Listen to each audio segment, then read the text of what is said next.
stop at any point and talk about something. But please just get my attention by raising your hand. The second one is to not mess with any of my stuff up here unless I give you permission. I'm going to call for volunteers, though, later on, so we definitely are going to have some people touching this stuff.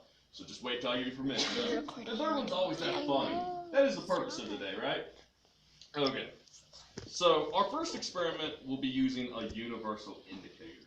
Have you guys ever heard of a universal indicator before? No. No. No? Okay. So we know that it indicates something by the name, right? But a universal indicator indicates the presence of an acid, right? Have you guys ever heard of the term acid before? Yeah. Yes. Right? A couple of you? Right. So an acid is anything that has a hydrogen ion in it. That hydrogen ions are floating around inside there. And hydrogen ions are these atoms that are really, really reactive. And so they'll bond to pretty much anything. And when they bond to it, that thing falls off, which could be your skin cells or things like that. So that's why you don't want to go with messing around with acid. All right? So if we put a universal indicator in something like pure water, we get a color reaction, right? It turns green, right? That indicates it's neutral. It has a pH of 7, and a pH means the power of the hydrogen, right? If we add something that's an acid to the liquid, like lemon juice. Did you guys know that lemon juice is an acid? Yes. Yeah, you ever gotten it in your eyes or like a cut and it really burns? So that's a good way to know. Now, if we add lemon juice to the container, we get that really acidic. And then we add the universal indicator. It actually has a red color change. Right? And that indicates the presence of that acid. Right? But if we take a base, something like borax. You guys ever heard of borax before? Yeah. Yeah, it's like a cleaning solution, right? So if we take a base and we add it to it, I'll shake this up real good.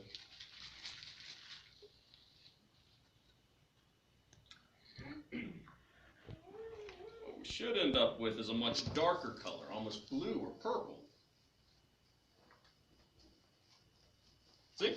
A much darker green occurs.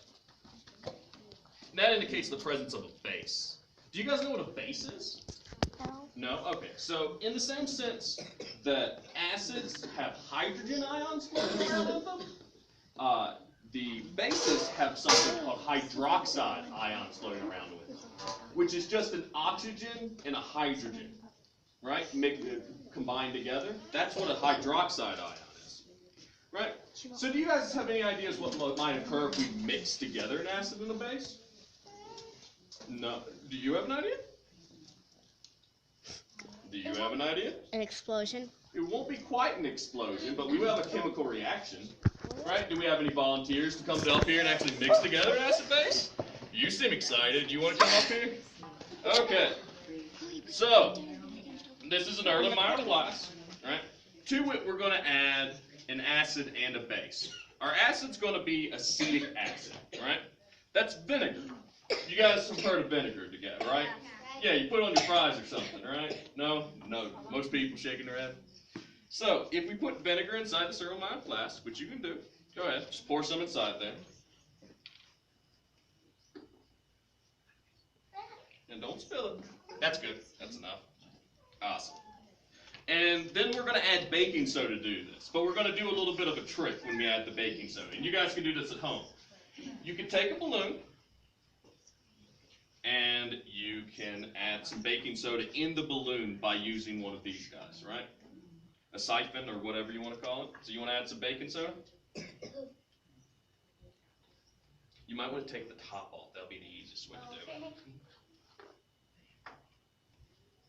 Okay, pour it a little bit more. There we go. That's plenty. And then you can just shake it down, and that you can see how you get a good pocket of baking soda in that balloon. Okay. So, next part of the trick. We need to put that balloon over the rim of this guy. Can you do that, or you want me to? Okay. So everyone else, we'll put this out here so everyone else can see it a little better. You take the rim of this balloon and you put it over top the Erlenmeyer flask. And you could do this at home with any container in which you could put a balloon over, right? And then you want to grab that balloon and just tilt it up. Right? So what's happening is the acid and base are combining inside the Erlenmeyer flask, which is releasing carbon dioxide. You guys know what carbon dioxide is? Helium. It's not quite helium, that's a different gas. But carbon dioxide is actually the gas that you breathe out. You breathe in oxygen, but you actually breathe out carbon dioxide. Right? And so the acid-base reaction is causing, you saw those little bubbles, and that gas is getting released and actually fills this balloon with carbon dioxide. Does anyone else want to try that? We can do it a second time. Oh, you seem excited. You want to come up here? You want to sit back down and we'll do this one more time? You want to record it? Yeah. Okay. So, as we did with her, you need to put a little bit of acetic acid inside that guy. Try not to spill it. Be careful. We only have so much. There we go. Maybe a touch more. That's good. Alright. Take this guy. We put our balloon right on the edge. Alright. Put some baking soda inside of it. You want to pour for me? So just put some baking soda in that guy. A little bit more. That's plenty. You can see there's a good pocket of it down there, right? Do you want to put it over the rim, or do you want me to? Okay. So, put this over the rim of the glass. You want to tilt that up for me?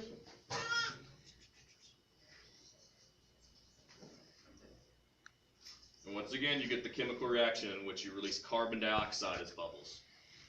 It's kind of neat, right? I want to try it. Well, we only have so much vinegar, so we're only going to do this one twice, okay? And we only had 2 of these little Erlenmeyer flasks they really work well with.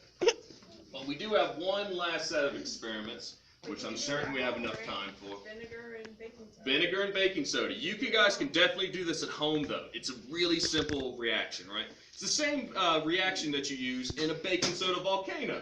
Have any of you guys ever done that before? Yeah, so you've done a baking soda volcano. It's the exact same reaction, right? So you guys can do this at home anytime. It's pretty simple. All right. So for our last set of experiments, we're going to be making a putty. All right. Do you guys have any idea how to make a putty? Oh, wait. No, never mind. I thought You had an idea for a second? No. Okay. So there's going to be 2 main ingredients to our putty. We have glue and we have sodium borax.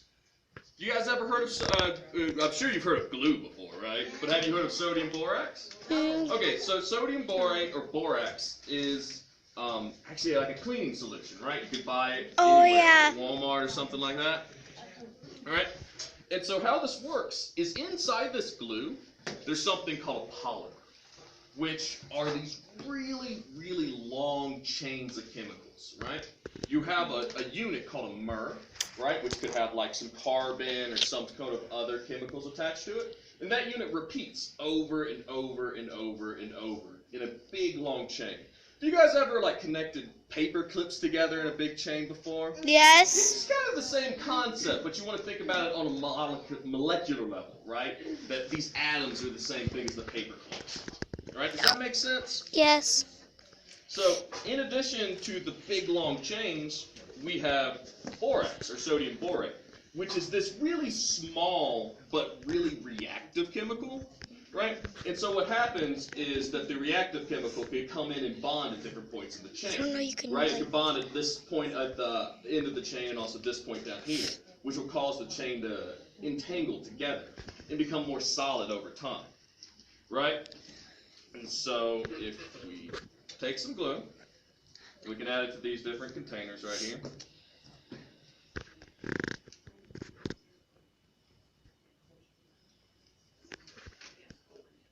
Okay. And can I get a couple more volunteers? Ooh, a lot of people. You want to come up? Yes. You seem excited about this one. Okay. So we have 3 colors. Which one did you prefer? You want the red? Okay, cool. So we add a splish of red just because I like to color my putty. Yeah. Okay. So just a splish of red. Take a popsicle stick. Can you mix this up for me? And then we add our second ingredient, which is the borax.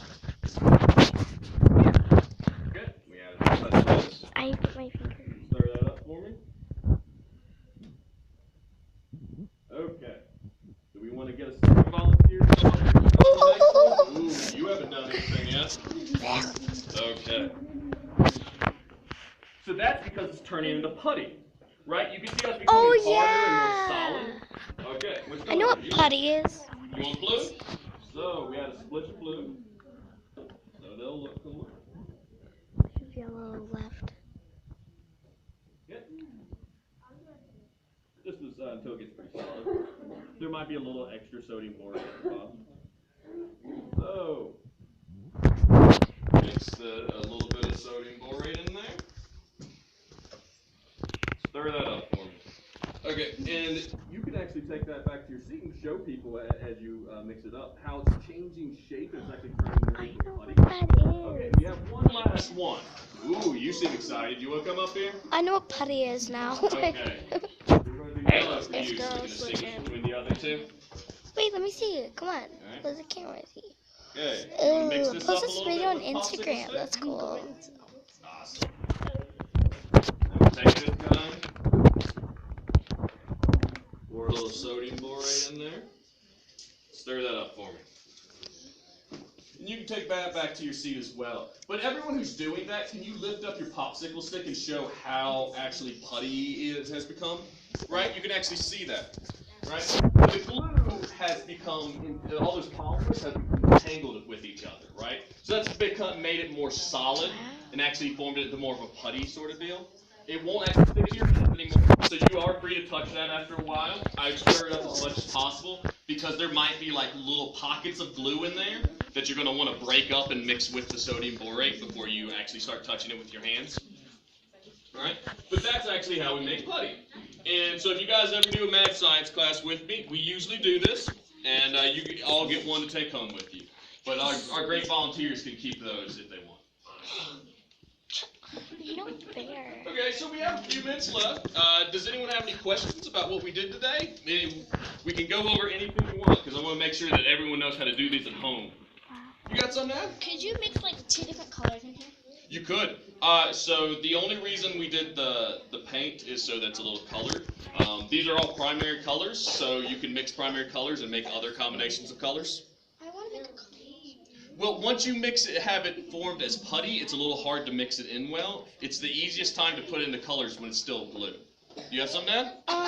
Well, isn't putty what they use for the roads? What now?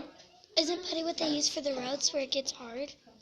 I don't know. So, if I remember correctly, on the roads they typically use a chemical called calcium chloride, right? And so it's highly related to salt, which is sodium chloride, which is going to change the melting temperature of ice, right? That's why it causes it to melt when it goes on the road.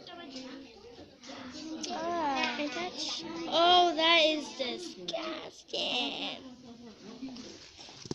Mom, once I get a close up on all the experiments. Fine. Yeah, go ahead. Is that tap water with the pH level 7? Yes. I mean, I got it from right there. It wasn't that bad. Might be a little, acidic or basic, but it wasn't.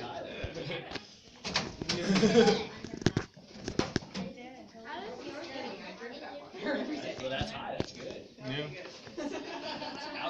Alkalinized. Yeah.